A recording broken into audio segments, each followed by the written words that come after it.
은총의 터치. 마태복음 8장 1절에서 4절 말씀입니다. 예수께서 산에서 내려오시니 수많은 무리가 따르니라. 한 나병 환자가 나와 절하며 이르되 주여 원하시면 저를 깨끗하게 하실 수 있나이다 하거늘 예수께서 손을 내밀어 그에게 대시며 이르시되 내가 원하노니 깨끗함을 받으라 하시니 즉시 그의 나병이 깨끗하여진지라. 예수께서 이르시되 삼가 아무에게도 이르지 말고 다만 가서 제사장에게 내 몸을 보이고 모세가 명한 예물을 드려 그들에게 입증하라 하시니라. 우리 함께 한번 기도하고 하나님 말씀 보겠습니다. 하나님 은혜를 감사합니다. 주님께서 이 아침에도 우리를 위해서 주실 말씀을 기대합니다. 하나님 말씀하옵소서. 예수님의 이름으로 기대합니다. 아멘. 여러분의 인생에서 하이라이트라고 할 수 있는 큰 사건이 하나 있었다고 가정해 봅시다. 야구 선수라면 아마 코리안 시리즈에서 9회 말에 말로 홈런을 터뜨린 그날이겠죠. 사업가라면 큰 대형 프로젝트를 성공시킨 날이겠고, 목회자라면 자기가 기도하고 정성 들인 집회에 구름대처럼 사람들이 와서 은혜를 받은 그 순간이었을 것입니다. 그런 엄청난 이벤트 직후에 당신이 당연히 막 흥분이 되어 있겠죠. 그런데 2000년 전에 오늘의 본문 사건이 일어나기 전에 예수님이 그랬습니다. 산상수훈, 산 위에 설교라고 하는 그 엄청난 설교를 통해서 수많은 사람들이 갈릴리 해안 그 산가 기슭에서 은혜를 받았습니다. 무명의 스타였던 그 예수님께서 그 설교로 인해서 이스라엘에서 가장 유명한 뉴스메이커 중에 하나로 우뚝 서게 되었습니다. 산을 내려오는 예수님 뒤로 수많은 군중들이 따라 내려왔습니다. 마치 신데렐라 스토리 K2 슈퍼스타 허각을 따르는 군중들처럼 그냥 쫙 내려왔어요. 그런데 산 밑에서 주님을 기다리고 있었던 것은 화려한 리셉션이 아니라 냄새나는 한 뭉둥병자였습니다. 그 뭉둥병자를 주님이 만져주셨다. 이게 이제 오늘의 스토리의 그 전개 과정인데, 제가 한 20년 전의 일인데, 제가 대학교 졸업반 시절에, 나이가 그냥 공개돼 버렸습니다. 대학교 졸업반 시절에, 외모를 보고 저를 지나치게 젊게 보는 분들이 계신데, 그 시절에 제가 다니던 대학가 주변에 이 가난한 거리의 노숙자들이 굉장히 많았습니다. 저는 그 각국의 크리스천 학생들이 모여 사는 작은 기숙사에 살았는데, 이 미국은 추수감사절을 갖다 우리나라 추석처럼 아주 성대하게 치르거든요. 그때 오갈 데 없는 가난한 이 노숙자들을 위해서 우리가 크리스천 대학생들이니까 수프와 샌드위치를 만들어서 서빙을 하자. 그래가지고는 이 대학생 특유의 그 아이디얼리즘, 그 환상에 젖어가지고 우리가 예수님의 마음으로 스스로 생각해도 너무 기특한 거예요. 그래가지고 수프랑 샌드위치를 싸가지고 노숙자들 말에 가서 이제 좋은 일을 하겠다고 흥분하고 신이 난 것까지는 좋았는데, 차에서 내리자마자 섬찟한 거예요. 그 동네는 그 뭡니까? 옛날에 어둠의 자식들 나오는 그런 동네 같은 데다가 이 노숙자분들이 쫙 줄을 서셨는데, 한국 사람들보다도 이 미국 사람들은 또 털이 많아가지고 이분들이 몇 달씩 목욕을 안 하고 똑같은 옷을 입은 사람들이 쭉 줄을 서 있으면 냄새가 얼마나 나는지, 이렇게 수프와 먹을 것을 받아가는데 가까이서 이 서빙만 하는데도 냄새가 나는데 이분들이 고맙다고 손을 웅컹웅 움켜잡아요. 그런 거에서 싫다 그럴 수도 없고 이렇게 손을 이렇게 계속 잡고 나면은 그거 한 한두 시간 하고 나니까요, 우리도 그냥 온몸에서 냄새가 나는 듯한 느낌이 들었어요. 그래서 그때 알았죠. 이 냄새나고 더러운 사람을 만진다는 게, 터치한다는 게 이게 쉬운 일이 아니라는 것을. 그래서 제가 오늘 본문을 보면서 예수님이 얼마나 존경스러웠겠습니까? 이 나병 환자를 주님이 만져주셨다. 터치. 설교 제목도 그래서 은총의 터치라고 제가 적었습니다. 이 뭉둥병자가 예수님 앞으로 용기를 내서 스스로 나왔다는 사실이 굉장히 놀랍습니다. 한센병이라고도 하는 이 나병은 요즘은 뭐 거의 문제가 없을 정도로 치유가 다 되었지만, 예수님 당시에는 치료가 불가능하다고 해서 하나님이 내린 저주라고 불리던 그런 병이었습니다. 일단 이 병에 걸리는 때 오는 가장 무서운 증상이 고통이 없어지는 거거든요. 고통이 없어지는 게 고통이에요. 손가락이 불에 타 들어가도 그걸 느낄 수가 없어요. 신경이 마비되어 버리죠. 얼굴과 피부가 흉하게 일그러지기 시작하고 육체가 썩어 들어가면서 냄새가 납니다. 그리고 이 피부 터치로 접촉하게 되면은 전염된다고 믿어서 사람들로부터 쫓겨나서 격리된 그런 동굴 같은 마을에서 그렇게 살아야 했던 비참한 병입니다. 그래서 이 뭉둥병자들은 밤에라도 이렇게 막 먹을 걸 찾으러 나오면 자기 입으로 자기를 밝혀야 했어요. 나는 뭉둥병자야. 나는 하나님한테 저주받은 사람입니다. 가까이 오지 마세요. 라고 소리를 질러야만 했습니다. 그러면 막 사람들이 침을 뱉고 돌을 던지고 하는 거죠. 그런데 이 모든 것을 아는 뭉둥병자가 이 대낮에 이 수많은 군중들 앞에서 오는 예수님한테 나왔다는 것은 이건 거의 죽을 각오하고 나온 것입니다. 이게 보통 컨텍스트가 아닙니다. 쉽게 보면은 납병 환자가 나왔다지만 이 컨텍스트를 알고 보는 것은 이 뭉둥병자가 군중들한테 맞아 죽을 각오를 하고 주님께 나왔다는 뜻입니다. 이 뭉둥병자의 이 모습은 하나님을 모르고 살아가는 이 죄인들의 모습과 여러 가지로 닮아 있습니다. 첫째, 뭉둥병은 고칠 수 없는 병이었다고 했죠. 하나님밖에는 고칠 수 없는 병입니다. 죄로 망가진 인생도 하나님밖에는 고칠 수가 없습니다. 뭉둥병자는 신경이 마비돼서 아픔을 느끼지 못합니다. 죄인의 특징은 자기가 죄인인 것을 느끼지 못한다는 것입니다. 뭉둥병자는 추한 모습에 악취를 풍긴다고 했습니다. 죄는 냄새가 나요. 악취를 풍겨요. 더러워요. 뭉둥병은 전염성이 강해요. 터치되면은 영향력을 퍼뜨립니다. 죄가 전염성이 있거든요. 뭉둥병자들은 외로워요. 사회적으로 격리돼서 외롭고 쓸쓸한 삶을 살아갑니다. 죄인이 외롭다고 했습니다. 그런데 이렇게 힘든 상황에 있는 뭉둥병자가 주님 앞으로 군중의 돌을 맞을 각오를 하고 나왔다. 이게 굉장히 놀라운 것입니다. 믿음의 첫 번째 단계란 아무리 처한 상황이 힘들어도 일단 하나님 앞으로 나오는 것입니다. The first step in faith is to approach God. 어떤 힘든 상황이 있더라도 하나님 앞에 나오는 거예요. 부끄러움과 교만을 넘어서 여러 가지 방해물이 있는데도 불구하고 하나님 앞으로 나와서 시작하는 것입니다. 오늘날 너무나 많은 사람들이 이 심플한 믿음의 첫 번째 발자국을 떼지 않습니다. 하나님 앞으로 나오지를 않는 것입니다. 예배 한번 드리려면 얼마나 핑계들이 많은지 모르겠어요. 교회가 너무 멀다. 교회가 너무 가깝다. 좀 이따 가도 된다. 날씨가 너무 춥다. 날씨가 너무 덥다. 일주일 내내 일하느라고 나도 피곤하다. 일요일은 좀 자야겠다. 예배 시간이 너무 일찍다. 예배 시간이 너무 느리다. 회사 일이 바쁘다. 친척들이 한국 방문 중이다. 그런데 여러분, 상황이 힘들고 어렵고 복잡할수록 바로 그때가 여러분이 예배가 가장 필요한 때입니다. 인생이 힘들기 때문에 그 인생에 막힌 혀를 뚫어줄 수 있는 통로가 바로 예배인 것입니다.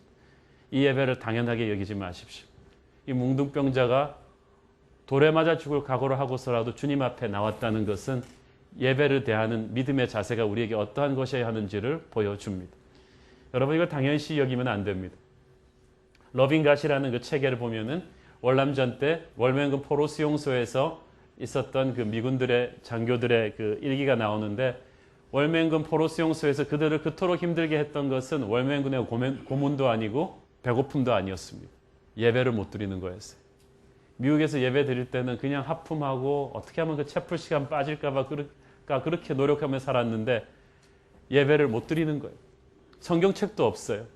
유일한 성경책은 월맹군 장교가 한 권 가지고 있습니다.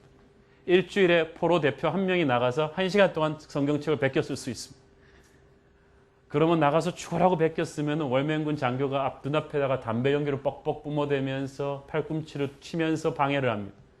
그 온갖 방해를 무릅쓰고 성경책을 한 3-4장 베끼면 1시간이 끝납니다. 베낀 것은 그 다음 주일날 돌려줘야 됩니다. 그래서 갖고 와서 감방에서 다 나눕니다. 그러면 목숨을 걸고 자기한테 할당된 분량을 외워야 됩니다. 그 다음 돌려줘야 되니까. 그래서 서로 부르는 게 성경책 구절을 가지고 서로 부릅니다. 이 사람의 이름은 요한복음 1장부터 4장까지. 그 사람이 그 성경책 잃어버리면 끝나는, 성경이 없어지는 거예요. 그야말로 말씀이 성육신되는 심정으로 외워야 돼요. 그렇게 외우고 갖다 주고 외우고 갖다 주고. 그래서 예배를 드릴 때는 그 외운 것을 서로 찌르면서 말하는 겁니다. 찬양을 부를 때 소리를 내면 안 돼요. 그래서 오늘 부른 이런 찬양도 묵음으로 부릅니다. 이 찬양 부르겠습니다 하면은 묵음으로 1절부터 4절까지 부르면 눈물이 납니다. 성만찬을 하는데 그 쥐꼬리만큼 나오는 포로 수용소 식량 가지고 빵을 10분의 1을 다들 뗍니다. 그게 성만찬 떡이에요. 하루에 얼마 안 주는 위물을 가지고 몸도 씻고 마시기도 해야 되는데 거기서 그 물을 조금씩 남겨서 성만찬 포도주로 씁니다. 이것이 주님의 살입니다. 주님의 피입니다 하는데 얼마나 강렬한 성령의 임재가 그 자리에 임했는지 모른답니다. 그때 그들이 지옥 같은 고통을 이기면서 그 예배 때 맹세했던 말은 단 한마디.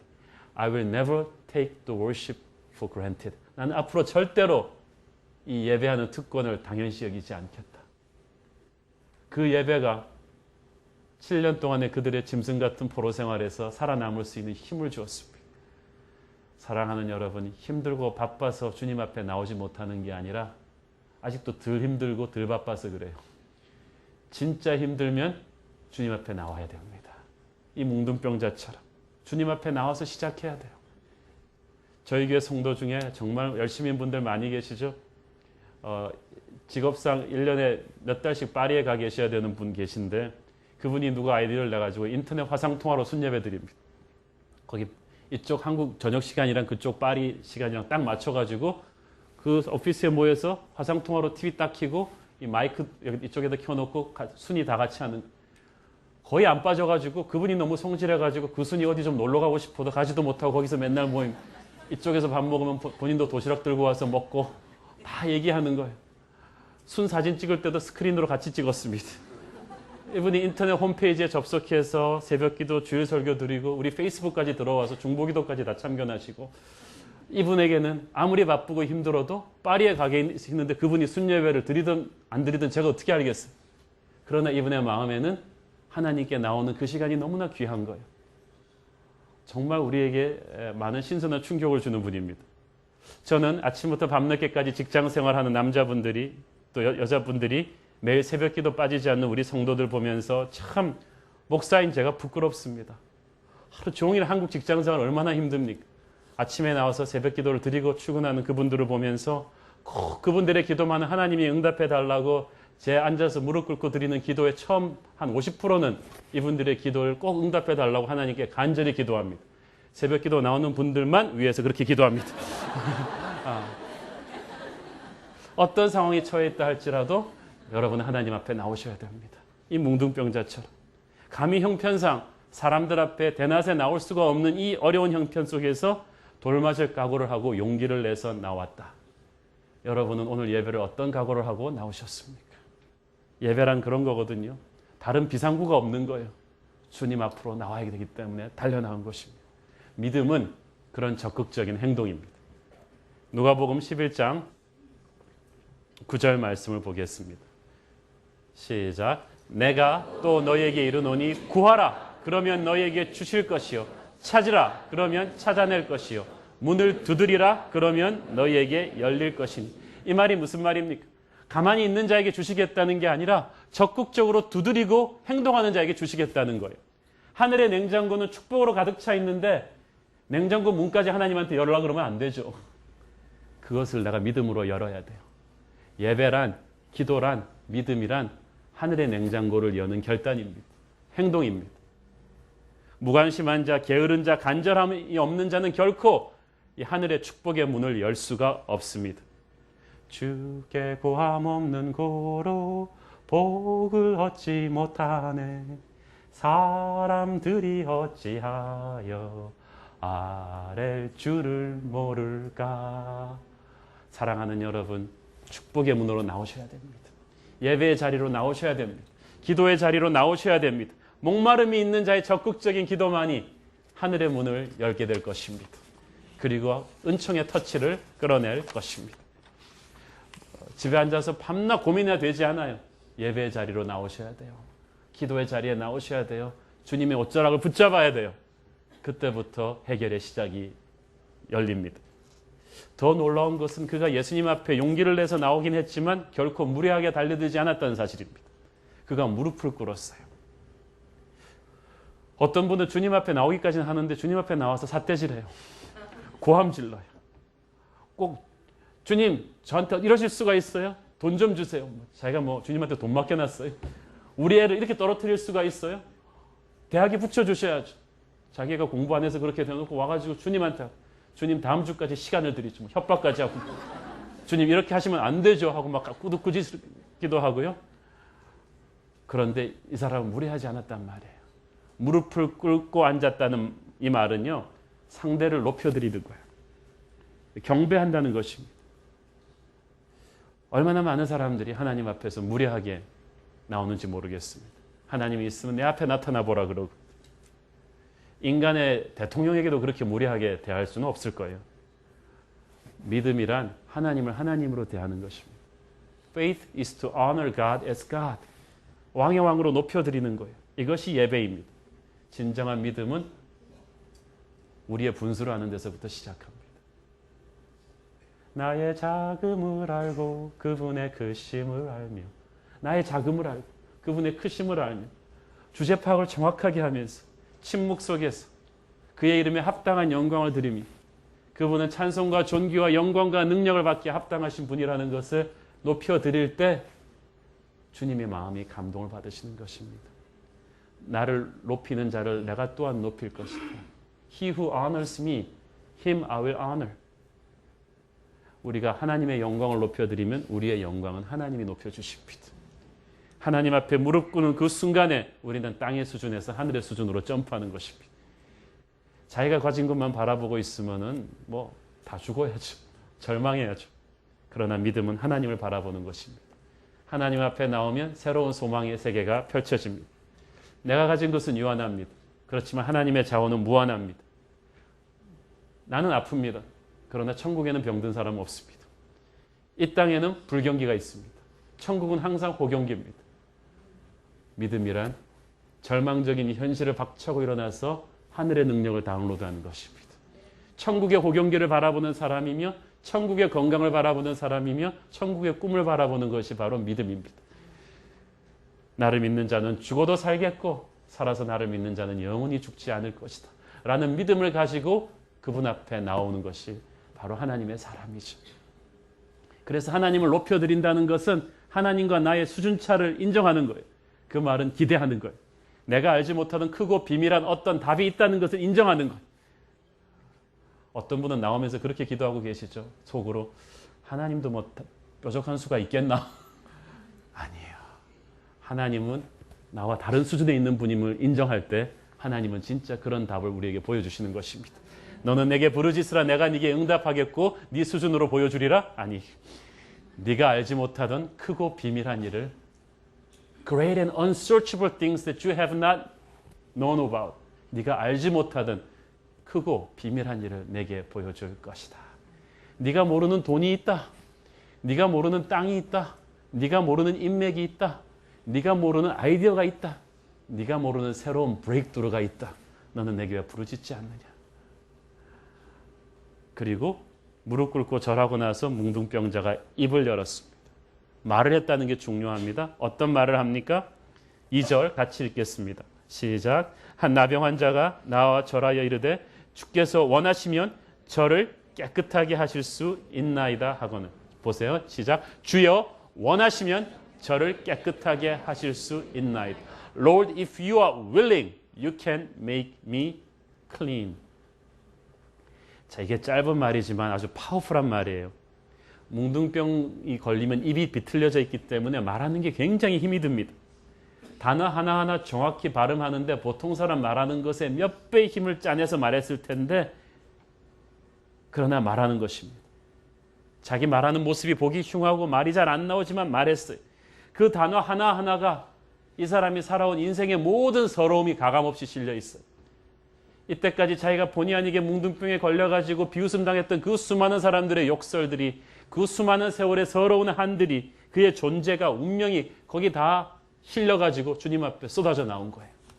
믿음이란 그렇게 주님 앞에 나오는 것입니다. 이미 모든 것을 다 하시는 분한테 여러분이 가식할 건 아무것도 없습니다.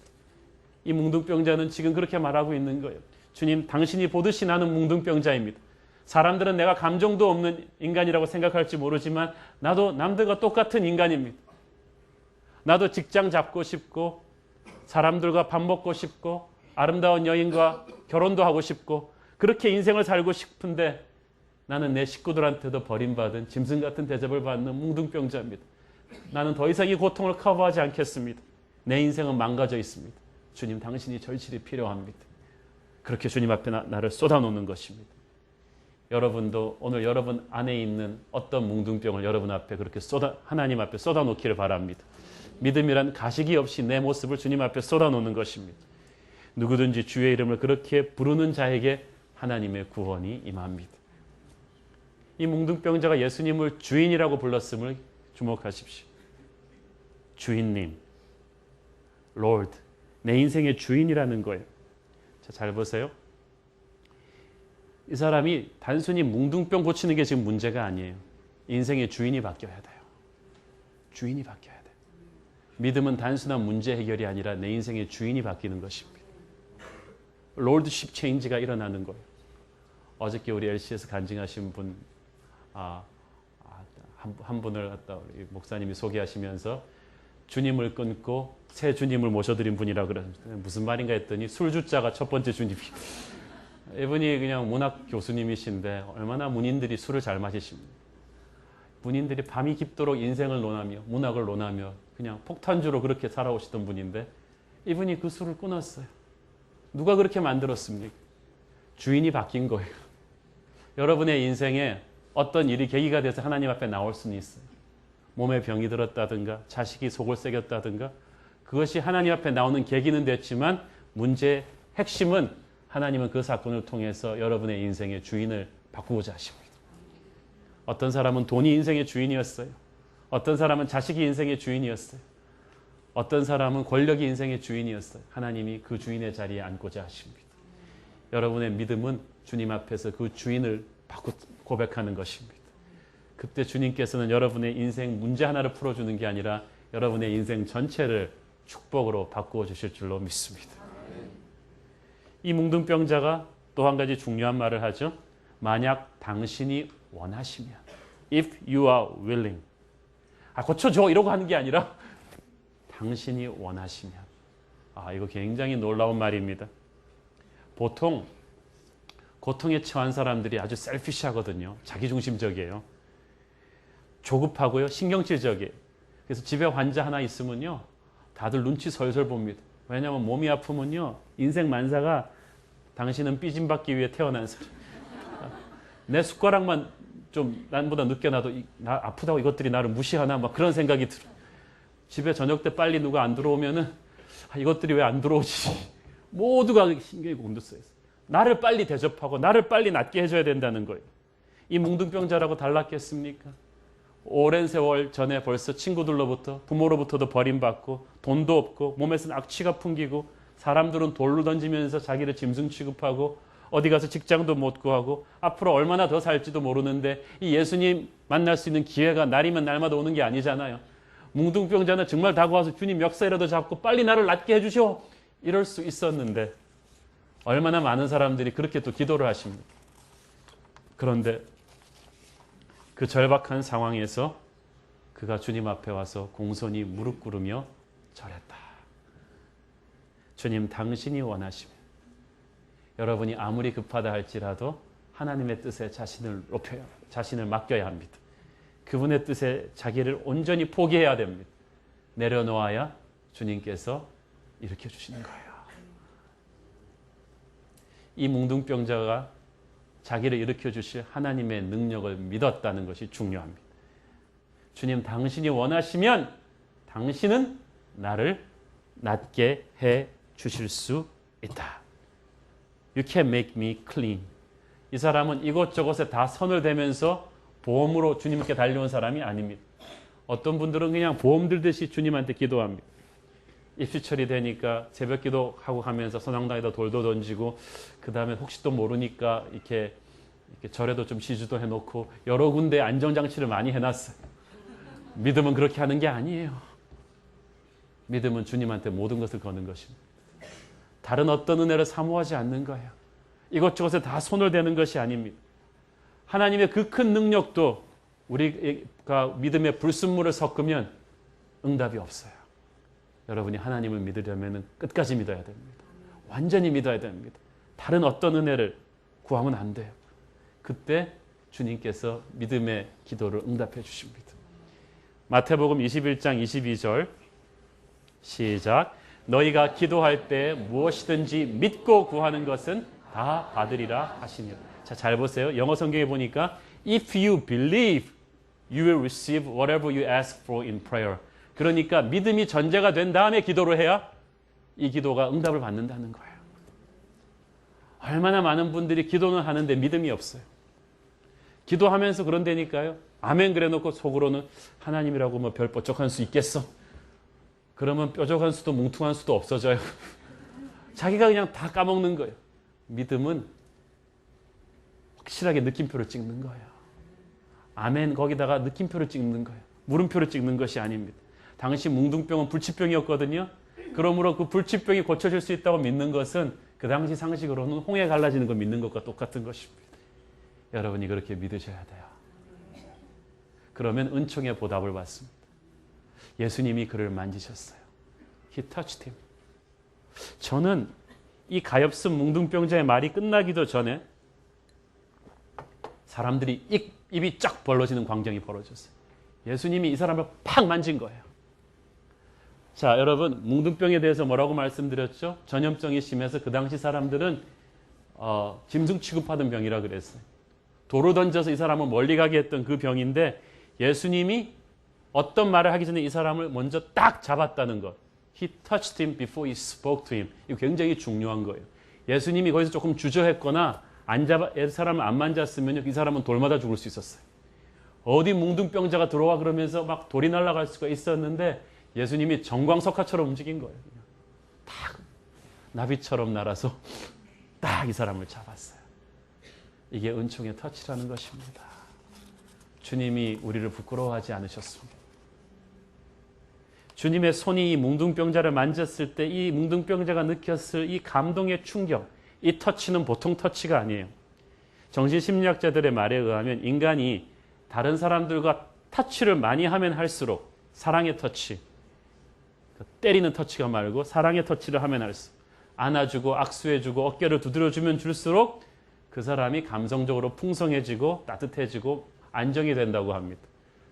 우리나라 국회의원들 누가 좀 가서 좀 터치를 많이 해줬으면 좋겠어요. 고아원에 가서 여러분 봉사해 보셨어요? 외국의 제3세계 어린이들 한번 구조활동 해보셨어요? 그러면 처음에는 애들이 받는 선물을 좋아하지만 나중에 집에 갈 때는 손에다 매달립니다. 이 고아원에서는 애들을 만져준 사람이 별로 없었던 거예요. 우리가 집에 애 한둘 있을 때는 온갖 귀여움을 다 우리가 막 물고 빨고 그러면서 우리 애들 키우잖아요. 고아원 애들은 이 사람이 사랑으로 자기를 쓰다듬어주고 안아주는 그 턴이 잘 돌아오지 않아요. 수십 명 있는데 보모 한두 명 이렇게 있으니까 갓난아기들도 얼마나 인간의 터치를 그리워하는지 몰라요. 그거 안 떨어지려고 우는 거예요. 양로원에 가보셨어요? 노인병. 자식들이 있는데도 1년에 몇 번 안 찾아오는 그 노인분들이 그 봉사자들 가면은 위문품은 안 보고 그 사람들이랑 얘기하고 싶어 하고 안아드리기라도 하면 웁니다. 제가 아는 미국 목사님은 그 이모님이 그 미국의 그 실버타운에 계셨는데 75세인가 그러셨어요. 그렇게 우울증도 심하시고 그러셨는데 어느 날 거기 있던 할아버지랑 데이트를 하게 되셨어요. 사랑에 빠졌어요. 할아버지는 81세. 81세 할아버지와 75세 할머니의 그 로맨스가 이제 시작이 됐는데 막 전화를 걸어서 막 그러더래요. 애야, 그 할아버지가 자기가 주말에 무슨 드레스를 입을 것인가 물어봤다는 거예요. 그러니까 미국 목사님이 민망해가지고 이모님 이거 창피하지도 않게 그게 뭐 그렇게 빅딜이냐 그랬다고 야단 맞으니 야, 너 남자가 나한테 주말에 무슨 드레스 입을 거냐고 물어본 적이 몇 년 만인 줄 아니? 그때 그분 알았다는 거죠. 75세가 넘으셨건만 인간의 욕구는 똑같은 거예요. 사랑받고 싶은 거예요. 터치받고 싶은 거예요. 그런데 육체는 병들었지만 이 뭉둥병자를 형제 자매도 만져주지 않고 짐승 취급받은 지가 이게 몇 년입니까? 만지면 죽는다 그랬는데 가장 존경받는 예수님이 거침없이 그를 탁 만져준 거야. 이 터치의 의미는 상상을 초월하는 것입니다. 전염성이 강한 뭉둥병 환자를 예수님이 퍼블릭에서 만진다는 것은 굉장한 위험 부담이죠. 그런데 여러분 아세요? 사랑이란 위험 부담이에요. True love is risk taking. 진정한 사랑은 위험을 감수하는 거예요. 이 말은 비록 제가 한 말이지만 멋있는 말이라고 생각합니다. 영국의 저명한 크리스천 작가 C.S. 루이스는 이렇게 말했습니다. 만약 당신이 진정으로 남을 사랑하기 위해서는 무기력할 정도로 자신을 열어야 한다. You have to be vulnerable if you truly want to love somebody. 무엇이든 사랑하게 되면 당신의 심장은 배신당하고 상처가 나고 부서질 확률이 높다. 그러나 만약 그게 싫어서 상처받기 싫거든 방법은 단 하나, 아무도 사랑하지 않는 것뿐이다. 그러면 당신의 마음을 유리성에 가두고 모든 사람들과의 관계를 끊고 이기심이라는 유리병 속에 당신의 마음을 가둬버리면 된다. 그런데 그러면 안전할 것 같겠지만 당신은 점점 외로워질 것이며 당신의 마음은 점점 딱딱해질 것이다. 남을 사랑하기 때문에 오는 가슴 아픔은 면하겠지만 당신이 만든 그 유리병 속에 갇힌 당신은 점점 마음이 차갑고 녹일 수 없는 딱딱한 존재로 변해 있을 것이다. 그것은 영원한 지옥과도 같다. 사랑의 위험과 상처로부터 도망가기를 원한다면 유일한 피난처는 지옥뿐이다. 사랑받기로 하기로 한다면 위험을 감수해야 된다는 거예요. 사랑이란 뭉둥병자처럼 가장 더러운 존재를 만져주는 것입니다. 이 사랑은 보통 어려운 게 아니에요. 그것은 개구리 왕자를 아름다운 공주가 키스하는 일이며 그것은 야수를 미녀가 사랑하는 것입니다. 시골 처녀를 위해서 왕이 신분을 버리는 거예요. 이 사랑은 진짜 사랑하기 위해서는 미움보다 더 큰 존재라만이 할 수가 있습니다. 사람들은 뭉둥병에 전염될까 봐 이 뭉둥병자를 만지지 못했어요. 자기가 뭉둥병보다 약하니까. 뭉둥병자를 만지려면 뭉둥병보다 더 큰 분이 만져야 돼요. 사람들은 죄인은 죄인을 용서하지 못합니다. 죄인은 죄인을 대적합니다. 왜냐하면 죄에 전염되니까. 죄인을 만져줄 수 있는 분은 죄보다 강한 분이셔야 합니다. 유일한 그분이 예수 그리스도이십니다. 어떠한 폭력과 음란과 살인과 도끼와 투기보다 더 큰 그분이 오늘 저와 여러분을 만지시기를 원하십니다. 그게 하늘의 터치입니다. 그게 은총의 터치입니다. 모든 사람이 전염될까 봐 두려워 만지지 않았던 이 뭉둥병자를 예수님이 거침없이 만져주셨듯이 오늘 주님이 저와 여러분의 더러움을 거침없이 만져주기를 원하십니다. 그리고 그분이 만져주실 때 비로소 치유는 시작되는 것입니다. 예수님은 뭉둥병자의 몸을 만지면서 말씀하셨습니다. 내가 너를 원하니 깨끗함을 받으라. I am willing for you to be cleansed. 나도 네가 낫기를 원한다. 기가 막힌 말입니다. 하나님은 우리가 낫기를 원하십니다. 여러분 아프십니까? 건강해지고 싶으세요? 하나님이 여러분보다 더 여러분이 건강하기를 원하십니다. 여러분의 자식이 집으로 돌아오기를 원하십니까? 하나님이 더 빨리 그 자식을 집으로 돌아오게 하고 싶어 하십니다. 너희 장래를 향한 내 생각은 내가 하나니 재앙이 아니라 평안이라. 네 미래에 소망을 주려 하는 생각이라. 하나님께서 여러분을 낫게 하려 하십니다. 아무리 인생이 힘들어도 하나님에게 대해서 오해하지 마십시오. 하나님이 나 죽이려고 일어나 자기를 육체의 부모도 자기 자식 죽이려고 그러는 사람은 없습니다.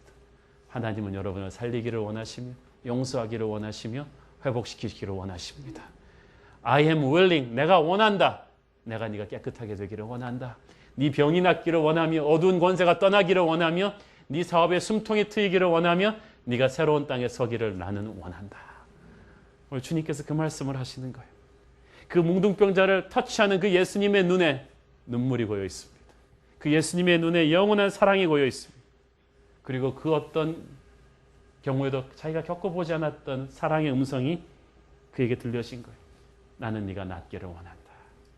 나는 너의 죄를 용서할 것이다. 여러분, 사랑할 수 없는 대상이 사랑을 받을 때 느끼는 그 은총의 그 느낌이 얼마나 큰지 아세요?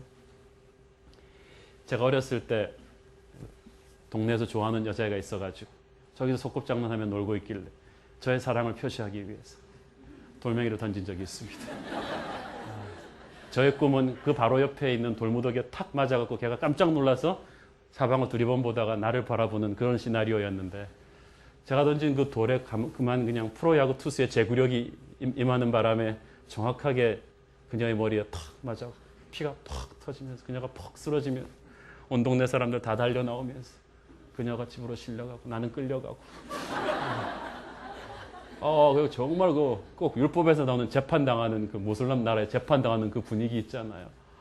그래갖고 그냥 그 집에 끌려 들어갔는데 그냥 막 사람들이 그냥 얼마나 저한테 원망을 하겠어요. 걔는 기절하고 그랬는데 막 쏟아지는 그 청중의 그 야유와 조소를 내가 받으며 어린 나이에 참 인생에 힘들다는 것을 이렇게 딱 깨닫고 있는 그 시점에 그 막 피 나온 것도 막 보여주고 말이죠.